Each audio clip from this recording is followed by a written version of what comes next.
What we have found over the years that we can control diarrhea, chemotherapy-induced diarrhea, paraneoplastic syndrome type diarrhea, and that accompanying targeted agents or molecularly targeted agents simply by using drugs such as loperamide, drugs that slow the gut motility. But what physicians really need to know is what the incidence of that side effect may be.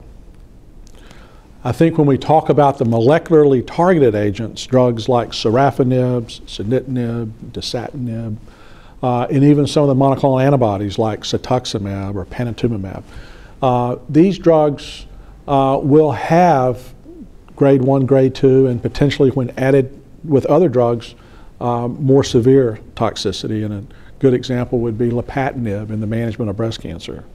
When we add lapatinib to 5-FU or capecitabine, the oral form of 5-FU, we see an increase in grade 3 and some grade 1, grade 2 toxicity. So not unexpected.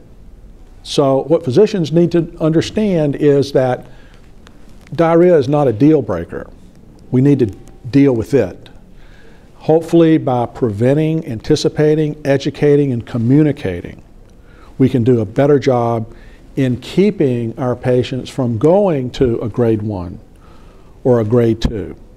And heaven forbid a grade 3 or grade 4 where we put these patients in the hospital, because no physician wants their patient in the hospital just for symptoms and treatments that could have been avoided simply by being a little more proactive and working with the patients on how to deal with some of these expected side effects of chemotherapy and molecularly targeted drugs.